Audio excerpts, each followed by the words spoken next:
The Lord of the Dynamos by H.G. Wells. The chief attendant of the three dynamos that buzzed and rattled at Camberwell and kept the electric railway going came out of Yorkshire, and his name was James Holroyd. He was a practical electrician, but fond of whiskey, a heavy red-haired brute with irregular teeth. He doubted the existence of the deity, but accepted Carnot's cycle, and he had read Shakespeare and found him weak in chemistry. His helper came out of the mysterious East, and his name was Azuma Z, but Holroyd called him Pooh Bah.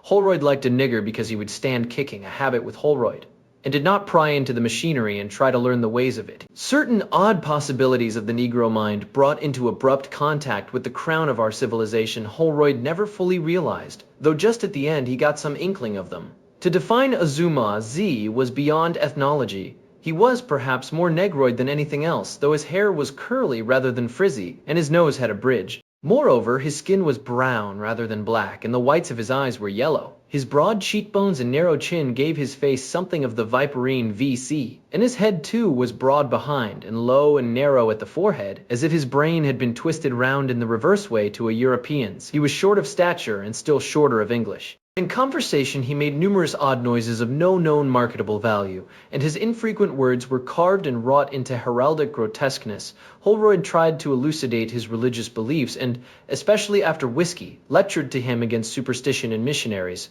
Azuma Z, however, shirked the discussion of his gods, even though he was kicked for it. Azuma Z had come, clad in white but insufficient raiment, out of the stokehole of the Lord Clive, from the Straits settlements, and beyond, into London. He had heard, even in his youth, of the greatness and riches of London, where all the women are white and fair, and even the beggars in the streets are white, and he arrived with newly earned gold coins in his pocket to worship at the shrine of civilization. The day of his landing was a dismal one. The sky was dun, and a wind-worried drizzle filtered down to the greasy streets. But he plunged boldly into the delights of Shadwell, and was presently cast up, shattered in health, civilized in costume, penniless, and except in matters of the direst necessity, practically a dumb animal, to toil for James Holroyd, and to be bullied by him in the dynamo shed at Camberwell. And to James Holroyd, bullying was a labor of love. There were three dynamos with their engines at Camberwell. The two that had been there since the beginning were small machines. The larger one was new. The smaller machines made a reasonable noise. Their straps hummed over the drums. Every now and then the brushes buzzed and fizzled, and the air churned steadily. Woo! Whoo, whoo. Between their poles, one was loose in its foundations and kept the shed vibrating. But the big dynamo drowned these little noises altogether with a sustained drone of its iron core, which somehow set part of the ironwork humming.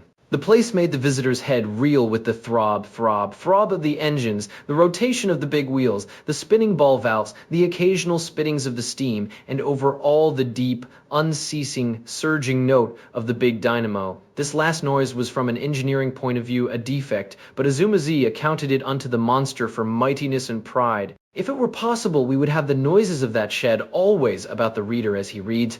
We would tell all our story to such an accompaniment. It was a steady stream of din from which the ear picked out first one thread and then another. There was the intermittent snorting, panting, and seething of the steam engines, the suck and thud of their pistons, the dull beat on the air as the spokes of the great driving wheels came round, a note the leather straps made as they ran tighter and looser, and a fretful tumult from the dynamos, and over all sometimes inaudible as the ear tired of it, and then creeping back upon the senses again was this trombone note of the big machine. The floor never felt steady and quiet beneath one's feet, but quivered and jarred. It was a confusing, unsteady place, and enough to send anyone's thoughts jerking into odd zigzags. And for 3 months, while the big strike of the engineers was in progress, Holroyd, who was a blackleg, and Azuma Z, who was a mere black, were never out of the stir and eddy of it, but slept and fed in the little wooden shanty between the shed and the gates.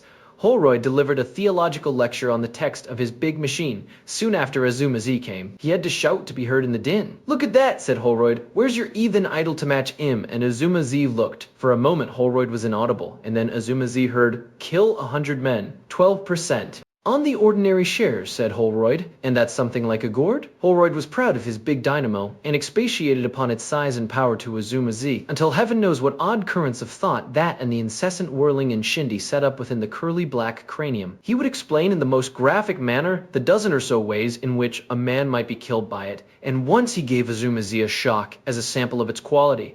After that, in the breathing times of his labor, it was heavy labor, being not only his own, but most of Holroyd's Azuma Z Z would sit and watch the big machine. Now and then the brushes would sparkle and spit blue flashes, at which Holroyd would swear, but all the rest was as smooth and rhythmic as breathing. The band ran shouting over the shaft, and ever behind one as one watched was the complacent thud of the piston. So it lived all day in this big airy shed, with him and Holroyd to wait upon it, not prisoned up and slaving to drive a ship as the other engines he knew, mere captive devils of the British Solomon, had been but a machine enthroned.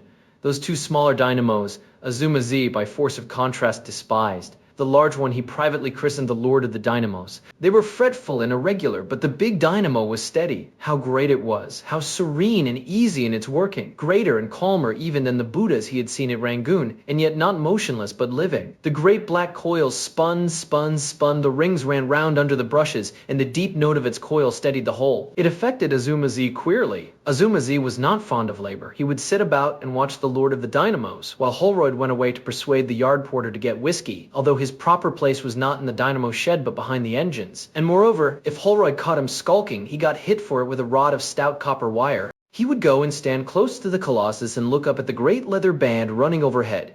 There was a black patch on the band that came round, and it pleased him somehow among all the clatter to watch this return again and again. Odd thoughts spun with the whirl of it. Scientific people tell us that savages give souls to rocks and trees, and a machine is 1,000 times more alive than a rock or a tree. And Azuma Z was practically a savage still. The veneer of civilization lay no deeper than his slop suit, his bruises, and the coal grime on his face and hands. His father before him had worshipped a meteoric stone. Kindred blood it may be had, splashed the broad wheels of Juggernaut. He took every opportunity Holroyd gave him of touching and handling the great dynamo that was fascinating him. He polished and cleaned it until the metal parts were blinding in the sun. He felt a mysterious sense of service in doing this.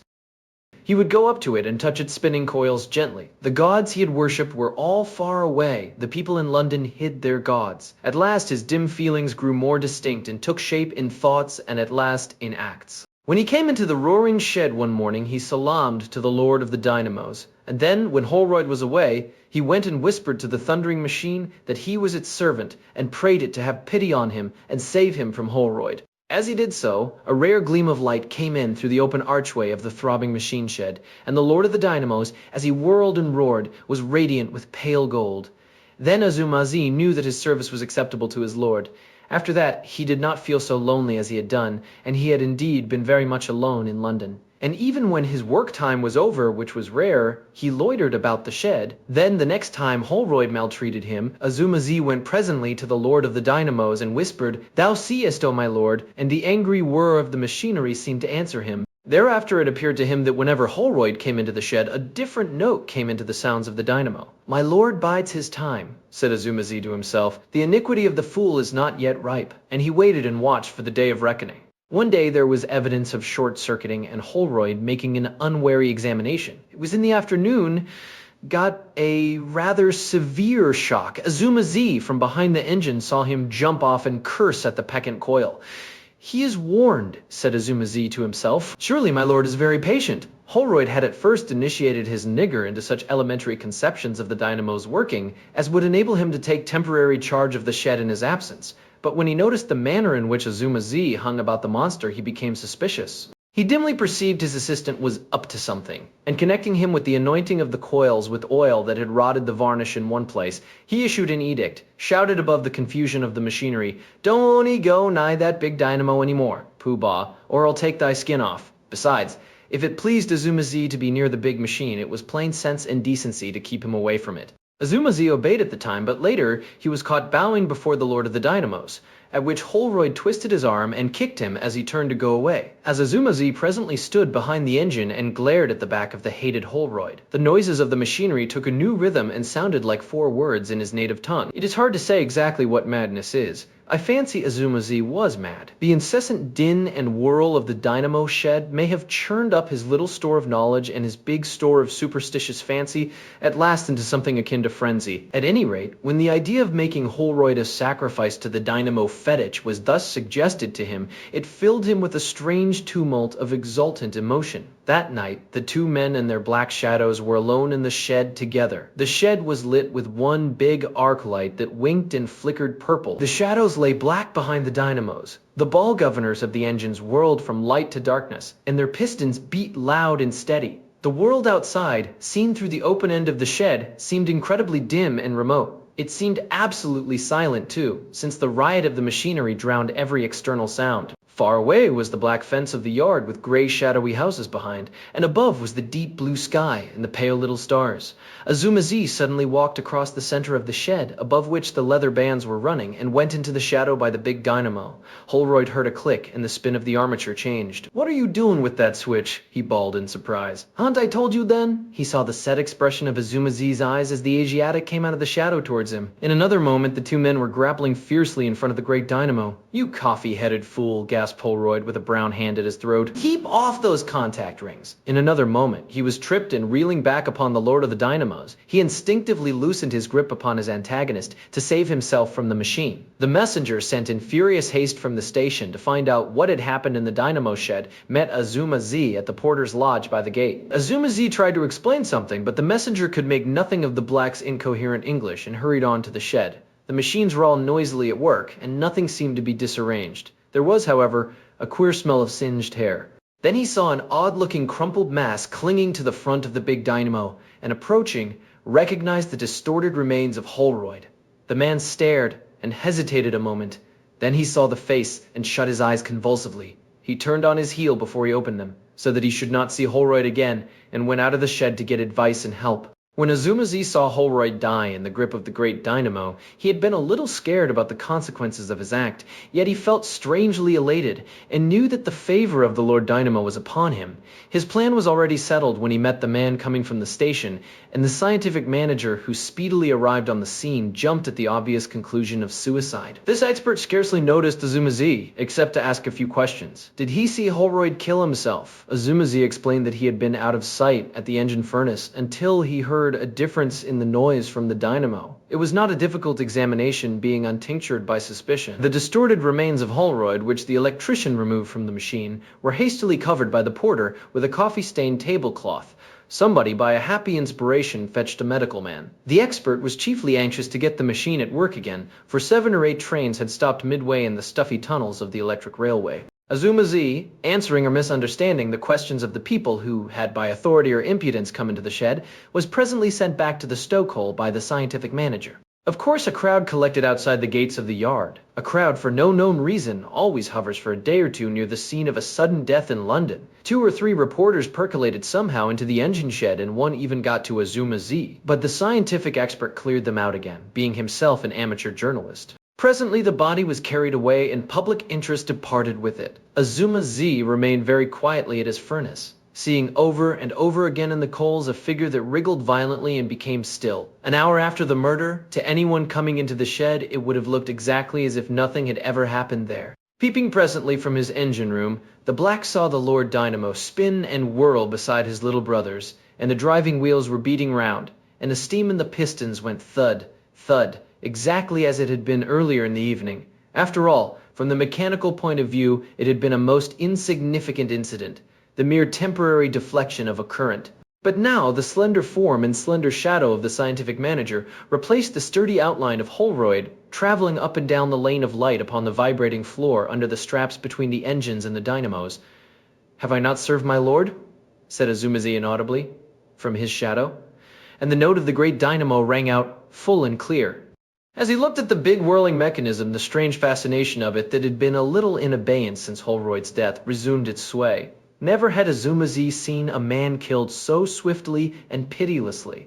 The big humming machine had slain its victim without wavering, for a second from its steady beating. It was indeed a mighty god. The unconscious scientific manager stood with his back to him, scribbling on a piece of paper. His shadow lay at the foot of the monster. Was the Lord Dynamo still hungry? His servant was ready? Azuma-zi made a stealthy step forward, then stopped. The scientific manager suddenly stopped writing and walked down the shed to the endmost of the dynamos and began to examine the brushes. Azuma-zi hesitated, and then slipped across noiselessly into shadow by the switch. There he waited. Presently the manager's footsteps could be heard returning. He stopped in his old position, unconscious of the stoker crouching 10 feet away from him. Then the big dynamo suddenly fizzled, and in another moment Azuma-zi had sprung out of the darkness upon him. First, the scientific manager was gripped round the body and swung towards the big dynamo. Then, kicking with his knee and forcing his antagonist's head down with his hands, he loosened the grip on his waist and swung round away from the machine. Then the black grasped him again, putting a curly head against his chest, and they swayed and panted as it seemed for an age or so. Then, the scientific manager was impelled to catch a black ear in his teeth and bite furiously. The black yelled hideously. They rolled over on the floor, and the black, who had apparently slipped from the vice of the teeth or parted with some ear, the scientific manager wondered which, at the time, tried to throttle him. The scientific manager was making some ineffectual attempts to claw something with his hands and to kick,